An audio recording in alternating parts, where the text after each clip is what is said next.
My daughter-in-law announced she was pregnant for the fourth time, but I was exhausted from raising her children as if they were my own. Then I left, but she called the police on me, and that's when everything unfolded. What I never imagined was that calling the police would be the beginning of the cruelest war I've experienced in my 67 years of life. I'm Betty, and for 6 never-ending years, I've been the real mother to 3 grandchildren, while their actual mother, Tiffany, lived as if she didn't have kids. When she gave me the news of the 4th pregnancy, something inside me snapped. It wasn't joy. It wasn't excitement. It was the straw that broke the camel's back. Because I knew exactly what it meant. Another baby for me to raise while she kept hopping from party to party. It all started 6 years ago when my first grandchild was born. Tiffany was barely 23, and I thought it was normal for a first-time mother to need help. It will only be temporary, I kept telling myself. It's normal for her to be nervous. But days turned into weeks, weeks into months, and months into an endless nightmare. Michael, my son, worked morning until night to support his new family, so the responsibility fell completely onto my shoulders. At first, it was just in the afternoons. "Betty, can you watch the baby while I run to the grocery store?" Then it turned into, "Betty, I have a doctor's appointment. Can you keep him?" And little by little, without me realizing it, I became the full-time nanny. Tiffany started going out with her friends on Friday nights, then Saturdays too, then Sunday afternoons. She always had the perfect excuse, always a reason why she couldn't take care of her own child. When the second baby arrived 4 years ago, I was already trapped. Tiffany didn't even pretend she was going to change. She would arrive at my house at 8 o'clock in the morning, drop off the 2 kids, and disappear until night. "I have things to do," she would tell me, as if raising her children wasn't one of those things. My days began at 6 o'clock in the morning preparing breakfasts, changing diapers, and ended at 10 o'clock at night when I finally managed to put the little ones to bed. I spent my entire pension on them: diapers, formula, clothes, toys, medicine when they got sick. I calculated once, and in those years I had spent more than $50,000 of my savings. Money I had saved for my old age, for my own needs, went directly to supporting the children of a woman who preferred to spend her money on new clothes and nights out in Los Angeles. The 3rd grandchild arrived 2 years ago, and by then I was no longer Betty, the affectionate grandmother. I was Betty, the household slave. 3 children under 6 running around my house, yelling, fighting, while I ran after them as if I were 20 years old again. My knees ached, my back was killing me, but there was no rest. Tiffany had turned my home in San Diego into her personal free daycare.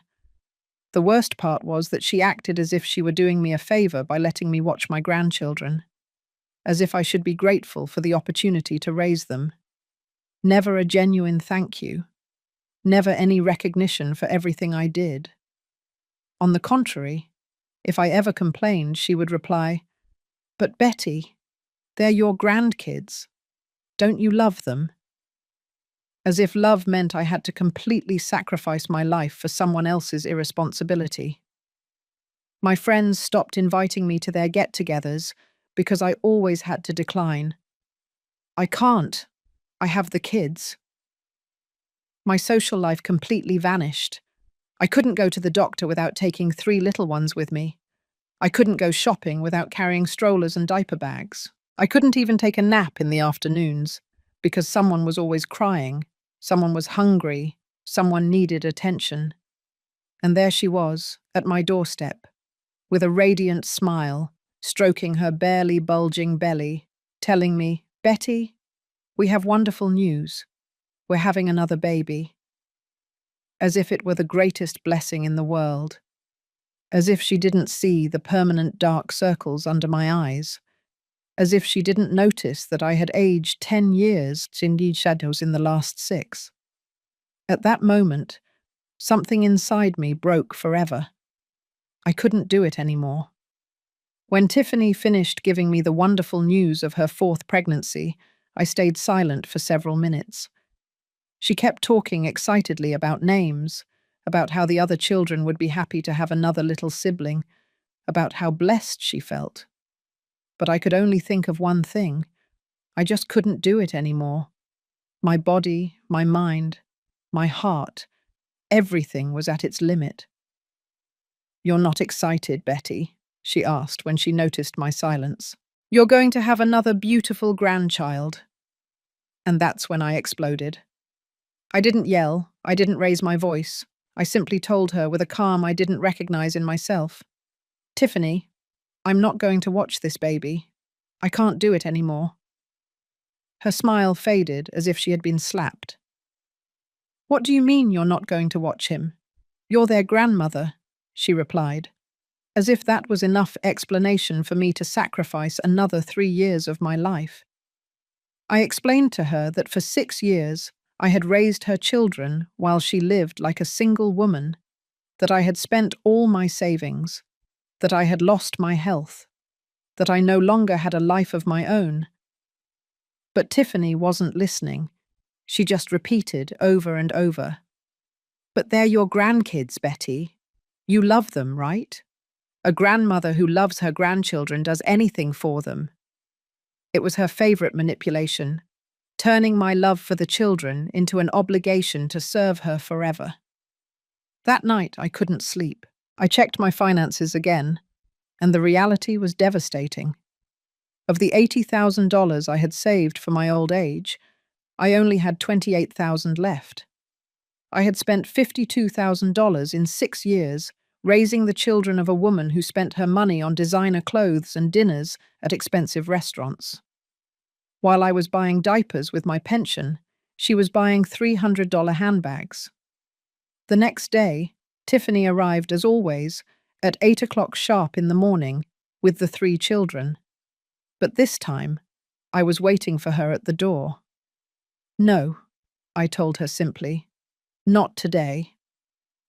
Her face contorted into a grimace of disbelief. "What do you mean you—" "No, I have important things to do." She always had important things to do.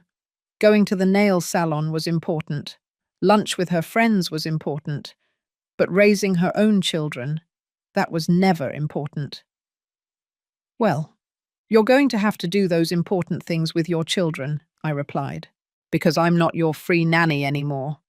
Tiffany stood at my door for 10 minutes, waiting for me to change my mind, to open it as I always had. But for the first time in 6 years, I kept my door shut. That afternoon, I received 5 calls from my son, Michael. Tiffany had run to tell him that his evil mother was refusing to watch her own grandchildren. "Mum, what's wrong with you? Tiffany is crying. She says you won't help her with the kids." The word help cut me like a knife. Helping is something you do occasionally, not something that consumes your entire life. I explained to Michael everything that had happened in those 6 years, how I had spent my money, how I had lost my health, how I hadn't had a single day off. But he just repeated the same thing as his wife.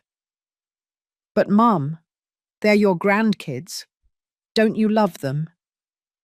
As if loving meant destroying myself for their convenience. "Michael," I told him, "I love my grandchildren more than my own life, but I am not going to continue being a slave to a woman who doesn't want to be a mother." My son fell silent. I think for the first time in years, he really heard what I was telling him. But Tiffany wasn't going to give up so easily. Over the next week, she implemented her favorite strategy, emotional blackmail. She brought the children to my door every day. The kids cried, asking me to let them in as always. "Grandma Betty, why don't you love us anymore?" My heart broke every time, but I knew that if I gave in even once, we would be back in the same hellish cycle. Tiffany had told the children that Grandma Betty didn't love them anymore, which is why they couldn't play at my house. She was using my own grandchildren as emotional weapons against me. It was cruel and manipulative, but effective.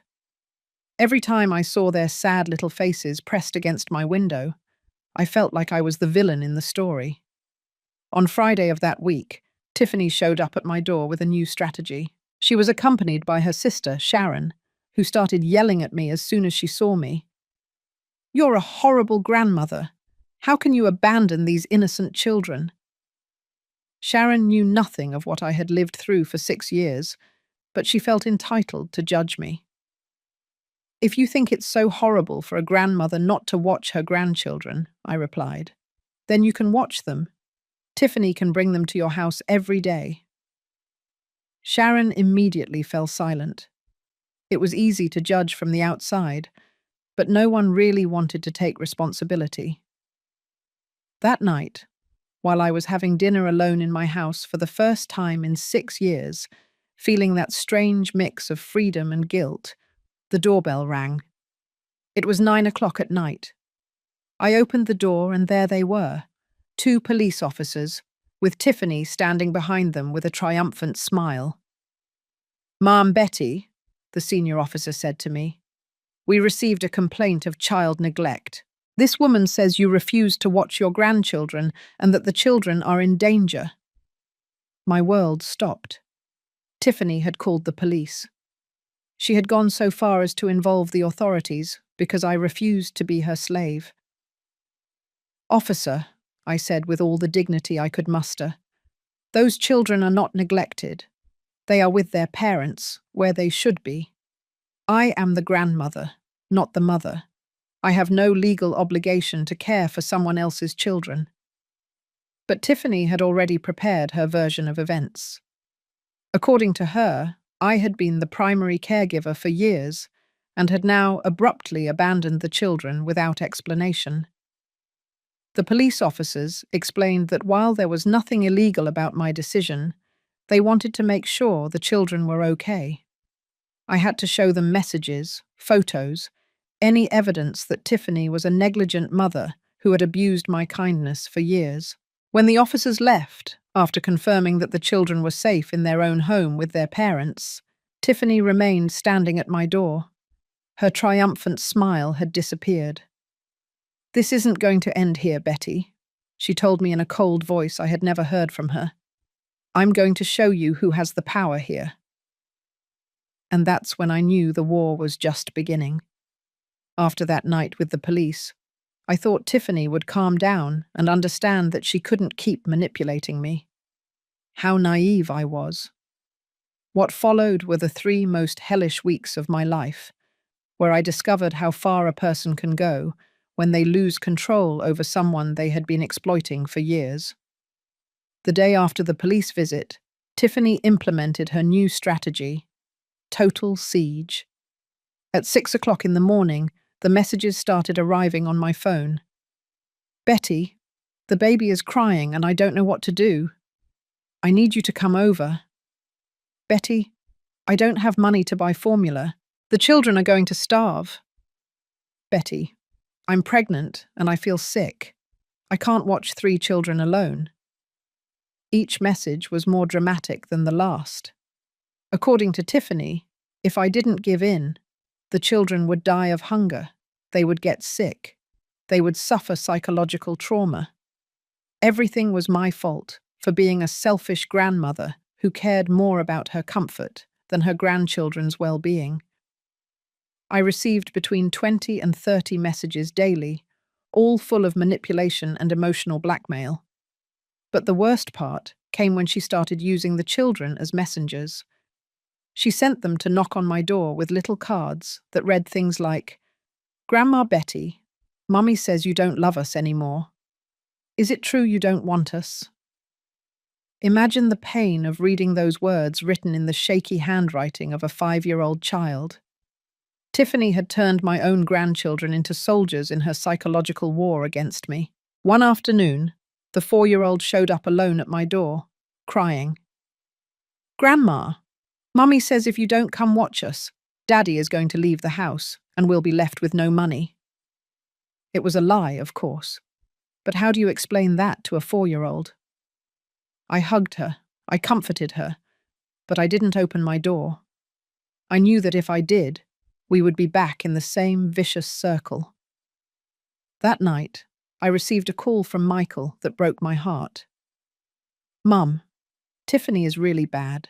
She cries all day, says she can't handle the 3 kids alone. She's pregnant.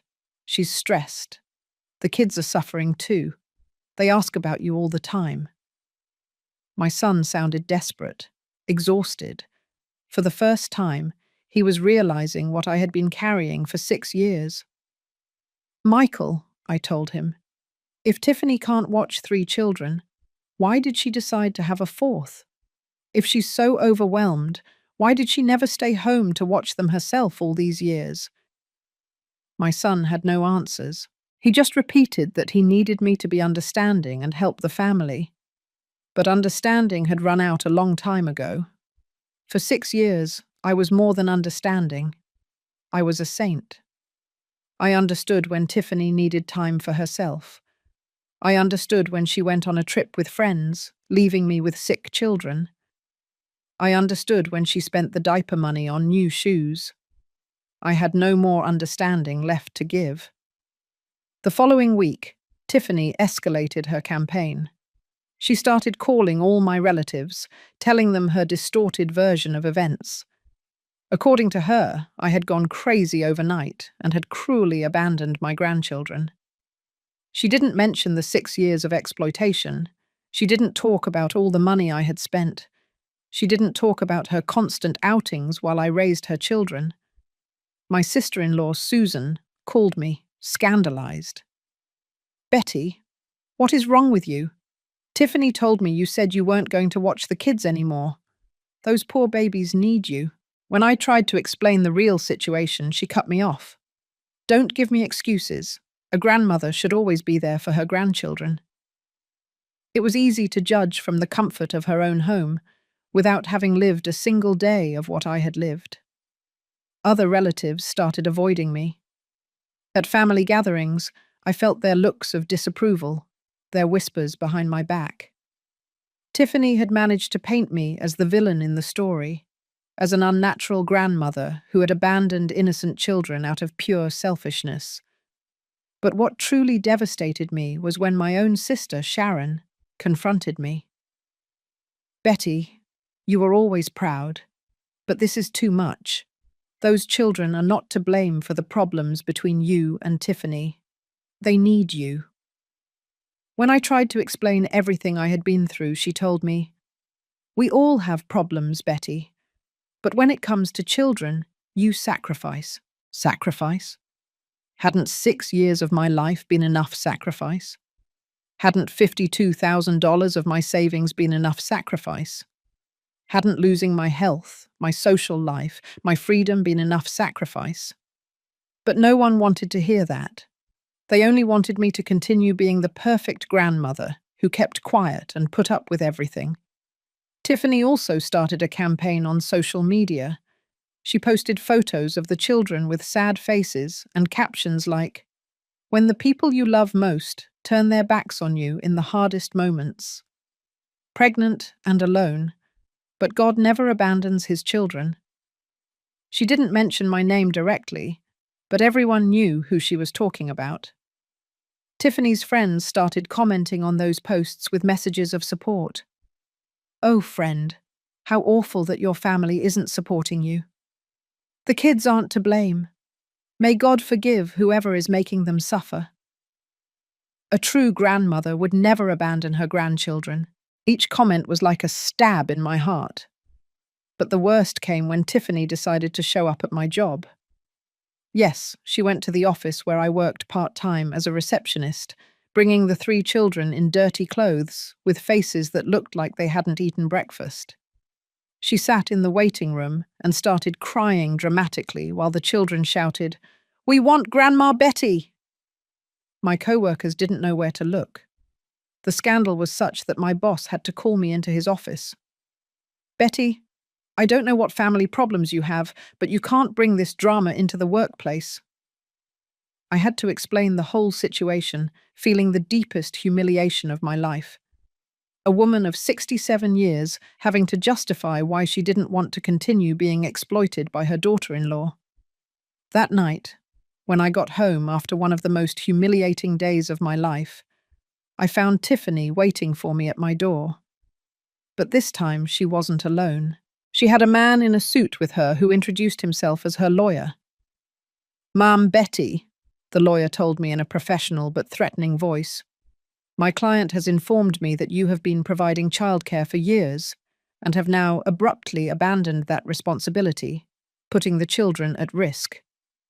We are considering filing charges for child abandonment and neglect of vulnerable persons." I felt as if the world was collapsing beneath my feet. Tiffany had not only called the police, not only destroyed my family and social reputation, but was now threatening to put me in jail for refusing to continue being her slave. Furthermore, the lawyer continued, "My client is concerned about your mental stability. The drastic change in your behavior suggests you might need a psychiatric evaluation." Tiffany smiled behind the lawyer. Her plan was perfect. If I didn't return to watch her children voluntarily, she was going to force me to do it through the courts or commit me to a psychiatric hospital. That night, alone in my house, I cried as I hadn't cried in years. Not from sadness, but from rage. Rage for having allowed myself to be used for so long. Rage for having believed that family love justified any abuse. Rage for living in a world where a 67-year-old woman didn't have the right to say no without being crucified by the whole family. But in the midst of that darkness, something began to change inside me. It was no longer just exhaustion I felt. It was determination. If Tiffany wanted a war, she was going to get a war. But this time, I wasn't going to fight alone. After the visit from Tiffany's lawyer, I knew the time had come to stop being the silent victim. For 6 years, I had quietly endured everything, believing that was the proper way to handle family problems. But when someone threatens you with jail for refusing to be their slave, it's time to change the rules of the game. The next day, early in the morning, I went to the bank. For years, I had been giving money for the children's expenses without keeping records. It was time to get all my bank statements, all the transfers, all the withdrawals I had made to support Tiffany's children. The bank employee, an older woman like me, looked at me with compassion when I explained what I needed. "Oh, Ma'am Betty," she said as she printed page after page of bank movements, "my own daughter does the same thing to me. They use us as ATMs, and then they make us feel guilty if we protest." Her words comforted me. I wasn't the only woman in this situation. The numbers on paper were even more devastating than I remembered. In 6 years, I had spent exactly $54,600 on expenses related to my grandchildren. Diapers, formula, clothes, shoes, medicine, toys, food, medical expenses. Everything documented, everything recorded. While Tiffany was buying $400 handbags, I was buying antibiotics for her children with my pension. After the bank, I went straight to an electronics store. If Tiffany wanted to play dirty, I could too. I bought a small digital recorder. Every phone conversation, every visit to my house, every threat, everything would be recorded from now on. There would be no more my word against hers. That afternoon, like clockwork, Tiffany arrived with the children at my door. This time, I had the recorder turned on in my pocket. "Betty, I need you to help me today. The kids haven't eaten and I don't have money to buy food." A total lie. The day before, I had seen her social media where she was showing off her lunch at an expensive restaurant with her friends in New York City. "Tiffany," I told her calmly, "your children are your responsibility, not mine. If you don't have money to feed them, maybe you should consider looking for a job instead of having lunch at expensive restaurants." Her face fell apart. She didn't expect me to know about her outing the day before. "That was a birthday gift from a friend," she yelled. "I can't believe you're spying on me on social media instead of worrying about your grandchildren." Always the same tactic, turning herself into the victim when confronted with the truth. "I'm not spying on anyone," I replied, "but it's interesting that you have money for restaurants, but not for feeding your children." The recorder captured every word, every tone of voice. This conversation would serve me later. That night, I received an unexpected call. It was my neighbor, Monica, a 62-year-old woman who lived 3 houses down. "Betty, can we talk? I've been watching everything that's happening at your house, and I think you need to know you're not alone in this." The next day, Monica came over for coffee and told me her own story. Her daughter had done the exact same thing for 4 years. She had turned her into a full-time nanny while she looked for work and went out partying. I spent my savings, I lost my health, and when I finally said enough, she accused me of not loving my granddaughter. I had to go to therapy to understand that saying no didn't make me a bad grandmother. Monica put me in touch with other women in the neighborhood who had experienced similar situations. It was incredible to discover how many grandmothers were being exploited by irresponsible adult children. All of them had kept silent for years. All of them had felt guilty for wanting to reclaim their lives. "Betty," Monica told me, "what Tiffany is doing has a name: economic and emotional elder abuse. It's not family love, it's pure and simple exploitation." I had never thought of it that way, but she was right. If a stranger had treated me the way Tiffany had treated me for 6 years, I would have called the police from day one. With the support of these women, I began to document everything systematically. Every time Tiffany showed up at my door, every threat, every manipulation, everything was recorded. I also started taking pictures of the times she dropped off the children and picked them up. Evidence that I was the de facto caregiver while she lived like a single woman. A week later, Tiffany showed up with a new strategy. This time, she was accompanied by a woman who introduced herself as a social worker. "Ma'am Betty, we received an anonymous report about possible child neglect at this address. We need to inspect the living conditions of the children." My heart stopped for a moment, but then I remembered that the children didn't live with me. "The children don't live here," I explained to the social worker. "They live with their parents as they should. I am just the grandmother." Tiffany had lied again.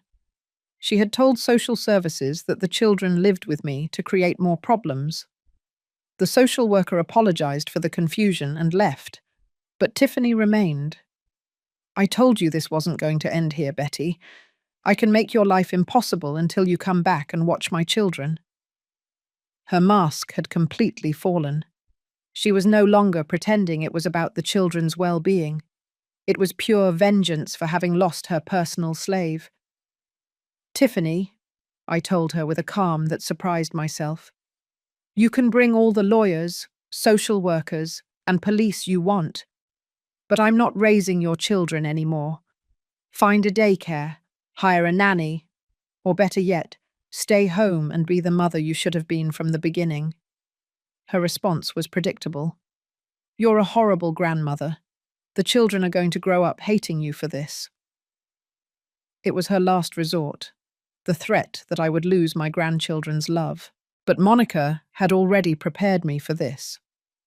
Children who grow up seeing their parents exploit their grandparents don't learn to love. They learn to use. You're doing them a favor by teaching them that boundaries exist.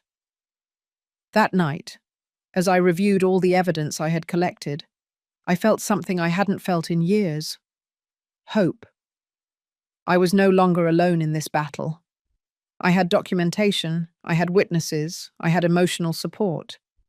But above all, I had something I had lost for 6 years: my dignity back. The next day, I received a call from an unknown number.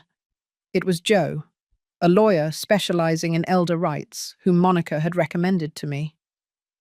"Ma'am Betty, your neighbor told me about your situation. I'd like to offer you a free consultation. What you described constitutes economic and emotional abuse, and there are legal ways to protect yourself." For the first time in weeks, I smiled genuinely. Tiffany had made a mistake by involving lawyers and legal threats. She thought she would intimidate me and make me rush back to watch her children. But what she had accomplished was waking me up completely. If she wanted a legal battle, she was going to get one. But this time, I would have a lawyer too.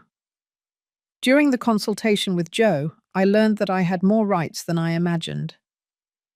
"Ma'am Betty, no grandmother has a legal obligation to watch her grandchildren. The fact that you did it voluntarily for years doesn't create any permanent legal responsibility. You have the right to change your mind whenever you wish." "And the threats from her lawyer about child abandonment?" I asked. Joe laughed. "Pure intimidation with no legal basis. The children are not abandoned. They are with their parents. You never had legal custody, so you cannot be accused of abandonment." I left that office feeling as if I had recovered my power. For years, I had been led to believe that it was my obligation to sacrifice my life for Tiffany's convenience. But it turned out the law was on my side. Love is not slavery, and being a grandmother doesn't mean giving up my rights as a human being. That night, I prepared my counterattack. If Tiffany wanted to play with lawyers and threats, I was going to teach her how to play that game correctly. With Joe as my attorney and all the documentation in order, it was time to go on the offensive. For 6 years, I had been reactive, always responding to Tiffany's demands and manipulations. But now I had the tools to completely change the dynamic of this war she had started. Joe helped me draft a formal letter addressed to both Tiffany and her lawyer. In clear legal terms, it established that I had no obligation to provide childcare, that any future threats would be considered harassment, and that I had the right to request a restraining order if the harassment continued. The letter included copies of all my bank statements, evidence of the $54,600 I had spent, and recordings of the recent threats. "Betty," Joe told me as we reviewed the document, "this letter is going to completely change the tone of the negotiations. Tiffany is going to realize that she's no longer dealing with a helpless victim, but with someone who knows her rights and is willing to defend them." The day we sent the letter, I also implemented other protective measures. I changed the locks on my house and installed a security system with cameras at the entrance. If Tiffany wanted to continue harassing me, everything would be recorded as additional evidence. I also informed my job about the situation and provided them with a photo of Tiffany so they wouldn't let her into the building. The response was immediate. 3 days later, Tiffany's lawyer called Joe asking for a meeting. "It looks like your letter scared them," Joe told me with a smile. "They want to negotiate." It was exactly what we had expected. Threats and intimidation only work against people who don't know their rights. But Tiffany wasn't going to give up so easily.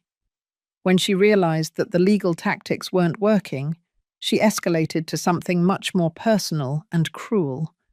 She started a systematic campaign to alienate my grandchildren from me, telling them that I had abandoned them because I didn't love them anymore. My oldest grandchild, who was 6 years old, found me at the supermarket one afternoon and asked me with tears in his eyes, "Grandma Betty, is it true that you don't love us anymore because Mommy is having another baby?" That moment broke my heart. Tiffany was using my own grandchildren as emotional weapons, damaging their psychological stability to try to manipulate me. I knelt down to his height and explained to him in simple words, "My love, I love you more than my own life. But Mommy needs to learn to take care of you herself, like all mums do. I will always be your grandma who loves you, but I also need to take care of myself." It was hard to explain concepts like boundaries and manipulation to a 6-year-old. That night, I called Michael and made it very clear what I thought about his wife's tactics.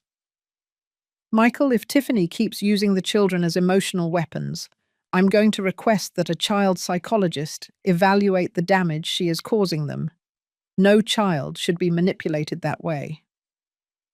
My son fell silent. I think he was finally beginning to see his wife's true character. Meanwhile, my support network continued to grow.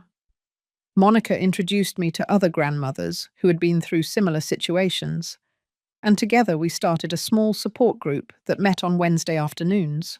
It was incredible to hear stories so similar to mine. Adult children who had turned their mothers into full-time nannies, who had exploited their maternal love until they were completely exhausted. What hurts me the most, a woman named Carla told me, is that my own daughter makes me feel guilty for wanting to have a life of my own at 70 years old. As if raising my own children wasn't enough. As if I now have to raise hers, too. We all nodded. That manufactured guilt was the most powerful weapon they used against us. The group helped me understand something fundamental. What I had lived through wasn't just a personal problem. It was a social pattern. There was a whole generation of older women being exploited by adult children who refused to take on their parental responsibilities. And all of us had kept silent for years, believing that was family love. 2 weeks after sending the legal letter, Tiffany appeared at my door with a new strategy. This time, she didn't come with lawyers or threats. She came crying, with an act worthy of a cheap movie. "Betty, please forgive me. I'm pregnant. I'm scared. I don't know how I'm going to manage 4 children. I need you." For a moment, my maternal instinct almost betrayed me. Seeing a pregnant woman crying awakened all my protective impulses. But then I remembered Joe's words. "Betty, manipulators always come back with tears when threats don't work. Don't confuse manipulation with genuine repentance." "Tiffany," I told her, keeping the door closed, "if you're really sorry, prove it. Find a job. Hire a nanny, learn to be the mother your children need. But I'm not going to be your easy solution anymore." Her tears dried up immediately, and I saw her transform back into the cold, calculating person she really was. "All right, Betty," she said in a completely different voice. "If you want to play this way, we'll play. But I warn you, you're going to lose more than you gain." It was a clear threat. But this time I wasn't scared. I had a lawyer, I had evidence, and I had something more powerful. I no longer cared about losing something that had never been healthy in the first place. The next day, Tiffany implemented her threat. She went to the children's school and told the teachers that I had been harassing them, that I had become unstable, and that they shouldn't allow me to get near them. As a result, when I went to pick up my oldest grandchild to take him to the dentist, an appointment I had scheduled and paid for, they told me I couldn't take him. The humiliation was enormous, but Joe had prepared me for this type of tactic. I immediately called the school from the parking lot and asked to speak with the principal. I explained the legal situation and informed her that I had rights as a grandmother, and that any restriction based on false accusations would be considered defamation. Furthermore, I added, I have medical documentation that proves I have been the one taking the children to all their medical appointments for the last 6 years. If they want to verify my mental stability, I can provide them with recent psychological evaluations. The principal apologized and allowed me to pick up my grandchild, but the damage was already done. Tiffany had managed to create doubts about my character at the school. That night, while I was helping my grandson with his homework, it was Wednesday, one of the days Michael brought the children to me because Tiffany was out relaxing, the child asked me, "Grandma, why does Mommy say you're mad at us?" Again, using the children as pawns in her cruel game. "My love," I explained patiently, I could never be mad at you. But sometimes adults have problems that children don't understand.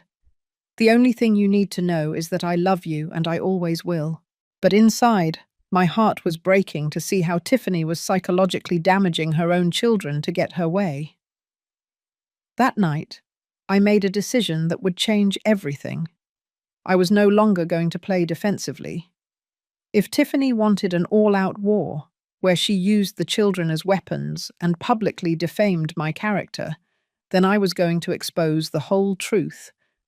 It was time for the whole family, all the neighbors, everyone who had been judging me, to know exactly who Tiffany really was. Joe had mentioned that I had enough evidence for a solid case of harassment and defamation, but more than winning a legal battle, I wanted to win something much more important. I wanted to recover my reputation and protect my grandchildren from the psychological harm their mother was causing them. The next family gathering would be in 2 weeks, at my sister Sharon's house for my nephew's birthday. The whole family would be there, including Tiffany and Michael. It was the perfect moment for my final counterattack.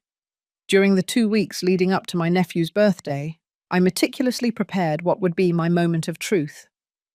Joe helped me organize all the evidence into a clear and compelling presentation.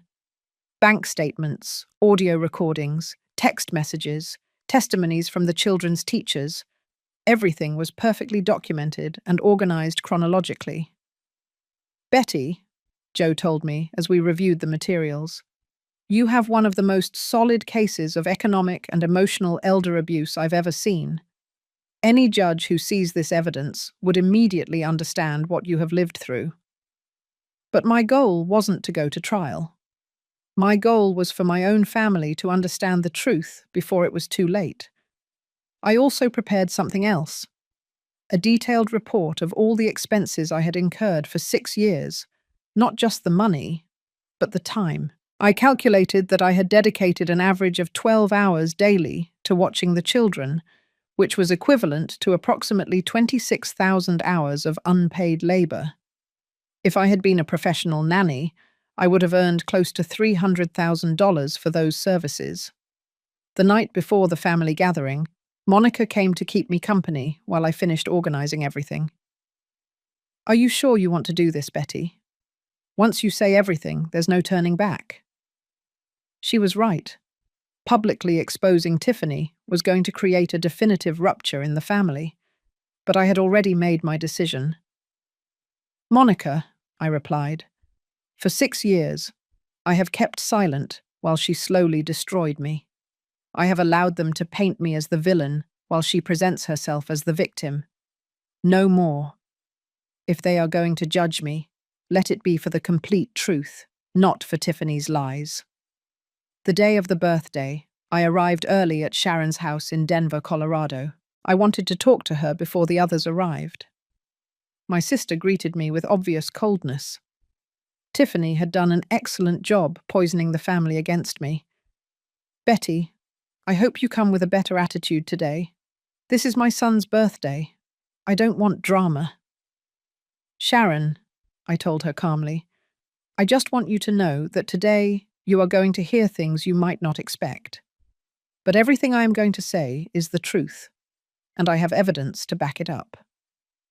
My sister looked at me with distrust, but nodded. When the relatives started arriving, I could feel the tension in the air, the looks of disapproval, the whispers, the physical distance. Tiffany had done her job perfectly. Everyone saw me as the cruel grandmother who had abandoned her grandchildren out of pure selfishness. Tiffany arrived late, of course, making a dramatic entrance with her 5-month belly perfectly highlighted by a tight pink dress. She came with the 3 children impeccably dressed and groomed, the perfect image of the devoted, hard-working mother.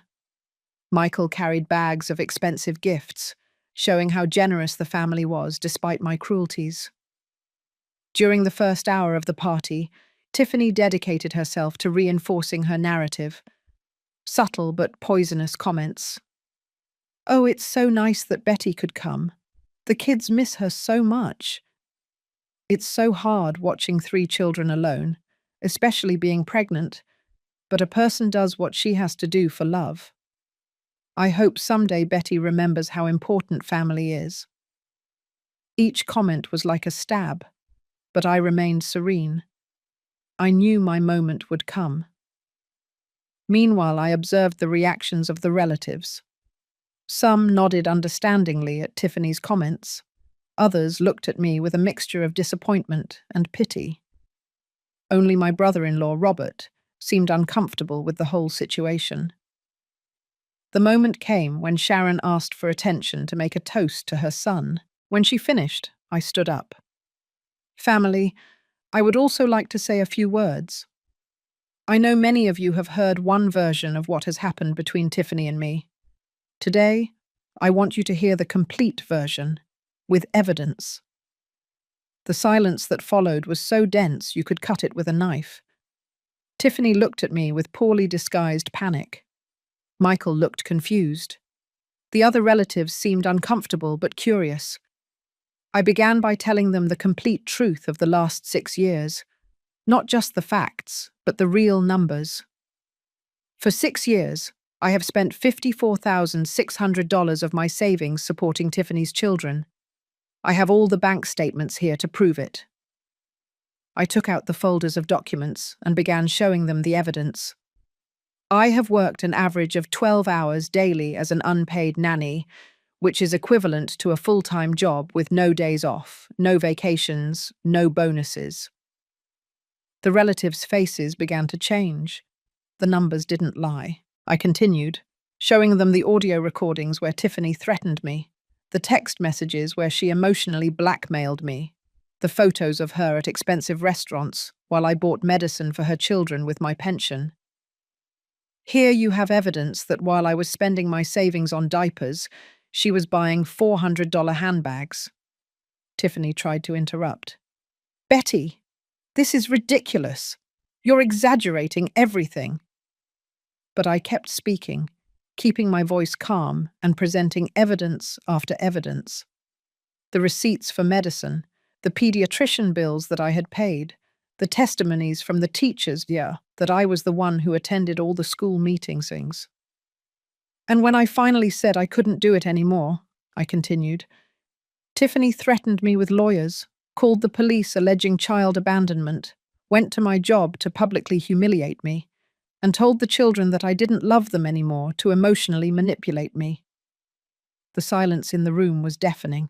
Robert was the first to speak. Betty, I didn't know any of this. Tiffany told us that you had changed overnight, that you had become selfish for no reason. Other relatives began to murmur among themselves, processing all the information. Tiffany, seeing that she was losing control of the narrative, stood up dramatically. I can't believe you're believing these lies. Betty is making all this up because she's resentful that I'm having another baby. But her act no longer worked. The bank documents, the recordings, everything was irrefutable evidence. My sister Sharon approached to check the papers. Her face turned pale as she read the bank statements. Betty, I didn't know you had spent so much money. The amount was devastating even for someone seeing it for the first time. Michael, who had been silent all this time, finally exploded. Tiffany, is all this true? You've been manipulating my mother for years. His wife tried to defend herself, but the evidence was too clear. For the first time in years, my son was seeing his wife clearly. Of course not, Tiffany yelled. Your mother is exaggerating everything. I just needed help like any young mother. But her voice sounded desperate, no longer convincing. The numbers spoke for themselves. Then I pulled out my final card. A report from the child psychologist I had consulted about the emotional impact on the children. This professional confirms that using children as emotional weapons against their grandparents causes severe psychological damage. Tiffany has not only abused me, she is damaging her own children to manipulate me. At that moment, the children who had been playing in the backyard came running in. My oldest grandson approached me and hugged me. Grandma Betty, Why is everyone yelling? Tiffany immediately tried to pull him away from me, but Michael stopped her. No, he told his wife firmly. No, P. My mother has the right to see her grandchildren without you using them as pawns in your games. It was the first time Michael had defended anyone other than Tiffany. The atmosphere in the room had completely changed. The relatives who had previously looked at me with disapproval now looked at Tiffany with disgust. The truth had that power. Once exposed, it was impossible to ignore. Tiffany, seeing that she had completely lost control of the situation and that the entire family now knew the truth, did something no one expected. She grabbed her belly dramatically and began to moan. "Oh no! Something is wrong with the baby. It hurts so much." She dropped onto the sofa, faking contractions, with an act so exaggerated it seemed straight out of a low-budget soap opera. Panic immediately took over the room. Michael ran to her. Relatives started talking about calling an ambulance, and I stood watching the most pathetic scene I had ever witnessed in my life. Tiffany had played her final card, faking a medical emergency to divert attention from all the evidence I had just presented. "Quick, call 911, Michael shouted, completely convinced by his wife's performance. "Tiffany, breathe. Everything is going to be okay." But I had lived with this woman for 6 years. I knew her manipulations better than anyone, and this was the most desperate of them all. "Michael," I said calmly, "if she were really having a medical emergency, she wouldn't be speaking so clearly, nor would her cheeks be flushed. She's faking it."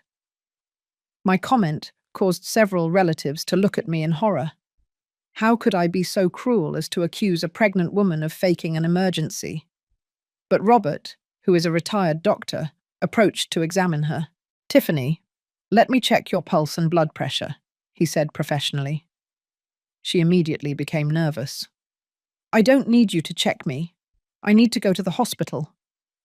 Her resistance to being examined by a real doctor was suspicious. "If you really have an emergency," Robert insisted, "I need to assess your vital signs before the ambulance arrives." Tiffany had no choice but to let him check her. After a few minutes, Robert stood up with a serious expression. "Tiffany, your pulse is normal, your blood pressure is normal, and you show no signs of fetal distress. Are you sure you feel pain?" Tiffany's face fell apart. She had been caught by a medical professional in front of the whole family. Her last desperate resort had failed miserably. "Me? Well, maybe it was just a scare," she muttered, miraculously recovering from her medical emergency. The silence that followed was more powerful than any accusation. All the relatives realized what had just happened. Tiffany had faked a medical emergency to avoid facing the consequences of her years of manipulation and abuse. It was the height of dishonesty. Sharon was the first to speak. "Tiffany, did you just fake a medical emergency? Seriously?" Her voice was full of disgust and disappointment. It was one thing to lie about family problems, but faking that an unborn baby was in danger crossed every imaginable line. Michael stood looking at his wife as if seeing her for the first time in his life. "Tiffany, what did you just do?" His voice trembled with disbelief and humiliation. In that moment, I think he finally understood who he had married. Tiffany tried to defend herself. "I did feel something. Maybe it was nerves because of all this attacking me." But no one believed her anymore. She had shown her true character in the most grotesque way possible. Even the relatives who had been on her side now looked at her with repulsion. "Tiffany," I told her with a voice firmer than I had heard in years, "faking a pregnant medical emergency is the lowest thing you've done so far. And that's saying a lot considering everything you've done to me for 6 years." I no longer had to hold back. Everyone had seen her true nature. The children, who had been scared by their mother's apparent medical problem, now looked confused. My oldest grandson asked me, "Grandma, is Mommy okay?" The baby is fine. I had to comfort him and explain that everything was okay, while internally I was horrified that Tiffany had even used her pregnancy as a weapon of manipulation. Michael took the children's hands. Kids, let's go out to the backyard for a moment while the adults finish talking. He needed to protect his children from seeing more of this public humiliation. It was the first responsible parental decision I had seen him make in years. When the children left, the tension in the room was palpable. Tiffany realized she had made a fatal mistake. Faking a medical emergency had been the straw that broke the camel's back for everyone present. It was no longer just a matter of family problems. She had shown a lack of character that was impossible to ignore. "I think you should leave, Tiffany," Sharon told her in a cold voice I had never heard from her. "This is my family's home, and you are no longer welcome here." My sister, who had criticized me days earlier for not helping enough, was now throwing Tiffany out of her house. "You can't do this," Tiffany protested. "I'm part of this family. I'm pregnant with Betty's great-grandchild." But her protests sounded desperate and pathetic. She had burned all her bridges in a single afternoon. Robert approached me. "Betty, I owe you a huge apology. We all owe you an apology. We didn't know. We had no idea what you had been living through." His public acknowledgement of my suffering moved me to tears. After years of being the villain, someone finally recognized my pain. Other relatives began to approach with similar apologies. "Betty, forgive us for judging you without knowing the whole story. We didn't know you had spent so much money. We understand now why you needed to set boundaries." It was overwhelming to receive so much validation after years of misunderstanding. Michael returned without the children, who had stayed playing in the backyard with their cousins. His face reflected a mixture of shame, confusion, and something that seemed to be the awakening of a conscience that had been asleep for years. He approached me with tears in his eyes.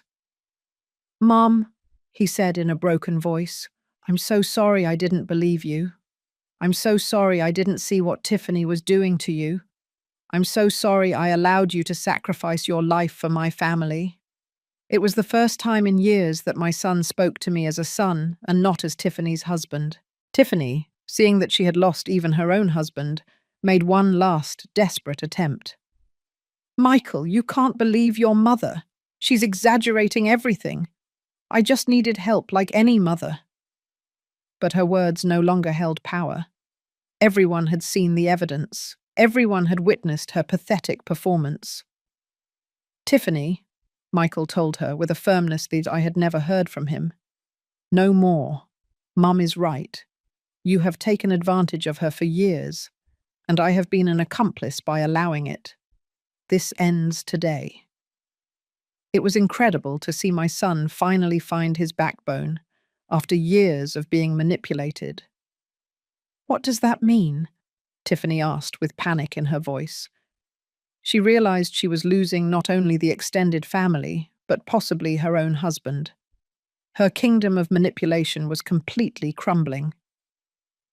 "It means," Michael replied, "that you're going to look for a job, you're going to hire a professional nanny, and you're going to stop using my mother as your personal slave. And it means that if you ever threaten or harass her again, I myself will support any legal action she wants to take against you." The power had completely shifted hands. For years, Tiffany had controlled the family narrative, manipulated everyone's emotions, and turned the victim into the villain. But the truth had an unstoppable force, and once exposed, it had destroyed her entire architecture of lies. Tiffany got up from the sofa with the little dignity she had left. "This isn't going to end here," she muttered. But her threat sounded empty. She no longer had an army.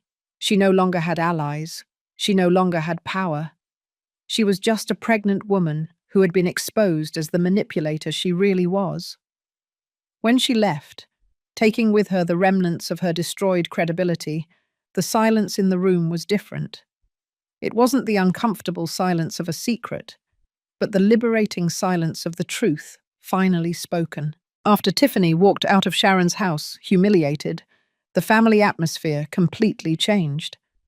For the first time in years, I could breathe freely at a family gathering. The whispers and looks of disapproval had been replaced by sincere hugs and genuine apologies.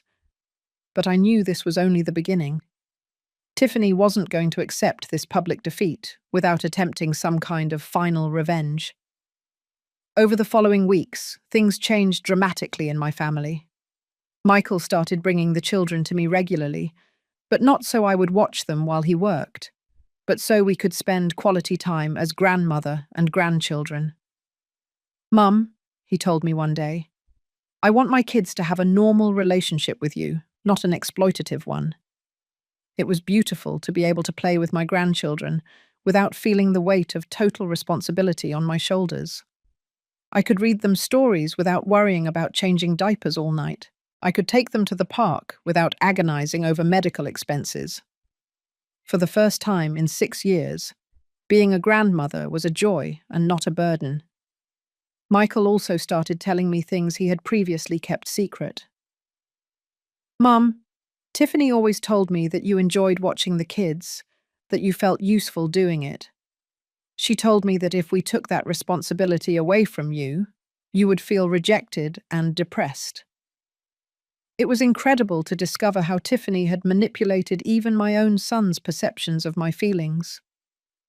"She also told me that the money you spent was your way of showing love," Michael continued with shame. "That grandmothers who truly love their grandchildren always contribute financially. I thought you were happy to do it." The manipulation had been so systematic that it had brainwashed the entire family. Meanwhile, my support network with Monica and the other grandmothers had strengthened enormously. We now met 2 times a week, and we had started helping other older women who were in similar situations. Betty, a new woman in the group, told me, "Your story gave me the strength to confront my own daughter. For 4 years, I've been raising my 2 grandchildren while she lives like a single woman." It was powerful to discover that my experience could help other women reclaim their lives. We had created a real support system where we validated each other and gave each other practical strategies for setting healthy boundaries with manipulative adult children. Joe, my lawyer, kept me informed about the legal aspects. "Betty, since we sent that letter, Tiffany hasn't made any legal move against you. Her lawyer probably warned her that she doesn't have a case.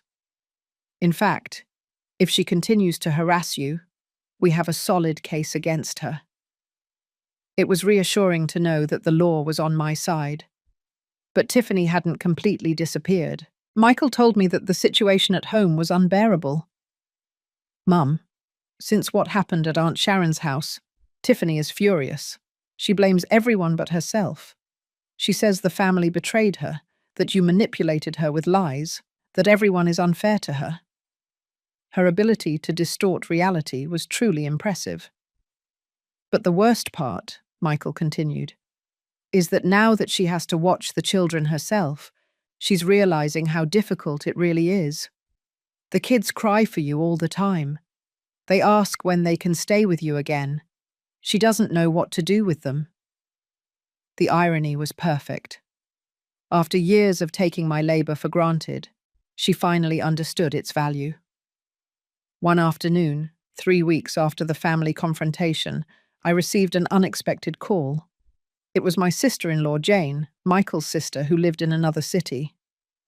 "Betty," Tiffany called me crying, telling me that the whole family had turned against her unfairly. "She wanted to tell me her version before you manipulated me too." I laughed. Even after the public humiliation, Tiffany was still trying to control the narrative. "And what exactly did she tell you?" I asked with curiosity. Jane's response surprised me. "Well, after listening to her version, I asked her to show me evidence of her accusations. She couldn't show me anything. Then I asked her if it was true that you had spent more than $50,000, And she admitted that yes, but said you had done it voluntarily, period.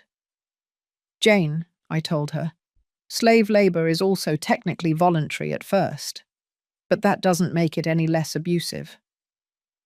My sister-in-law understood immediately. The truth had that clarity that penetrated any manipulation. But the most significant call came one Thursday night. It was Michael, and he sounded more serious than usual. "Mum, I need to tell you something important. Tiffany finally confessed something that changes everything." My heart raced. What else could there be? It turns out that for these 6 years, Tiffany has been lying about her financial situation, Michael told me in a trembling voice. She has a secret savings account with more than $80,000. The entire time you were spending your pension on our children, she had enough money to cover all those expenses. The world stopped for a moment. Not only had I been exploited as a free nanny, but I had been economically defrauded, while Tiffany secretly accumulated money.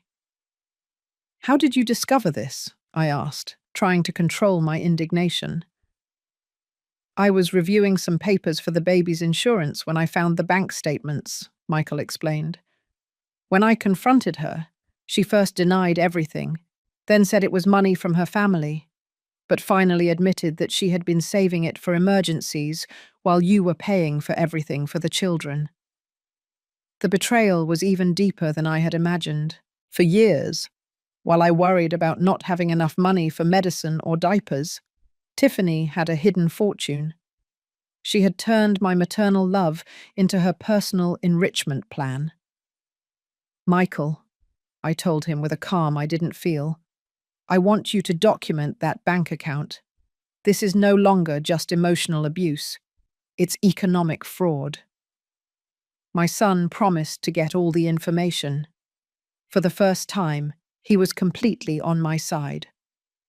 That night, I called Joe to tell him about the discovery. His reaction was immediate.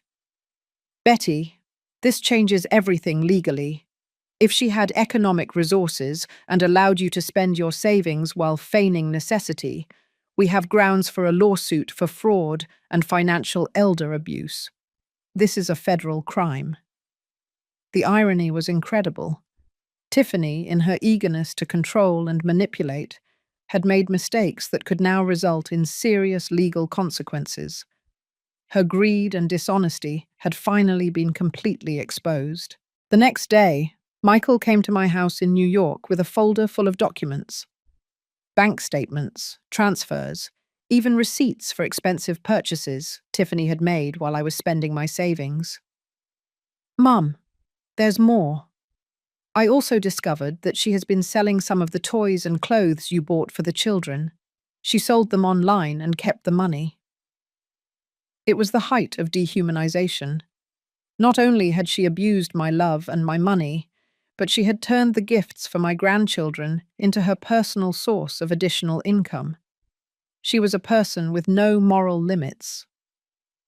"Michael," I told him as I reviewed all the evidence, "your wife is not just manipulative. She's a professional scammer, and I think it's time she faced the legal consequences of her actions." My son nodded, with tears in his eyes. He finally understood completely who he had married. That afternoon, I scheduled an urgent meeting with Joe. With all this new evidence, it was no longer just about setting family boundaries. It was about seeking real justice for years of systematic abuse. Tiffany had severely underestimated the grandmother she had been exploiting. The war she had started was about to end, but not as she expected. With all the evidence of economic fraud in my hands, Joe and I prepared a legal strategy that Tiffany never saw coming. Not only were we going to sue her for the $54,600 she had allowed me to spend while she had secret savings, but also for punitive damages for financial elder abuse. "Betty," Joe told me with a smile, "this is going to be more than a legal victory. It's going to be a lesson about the consequences of exploiting older people. But before proceeding legally, I decided to give Tiffany one last opportunity to do the right thing.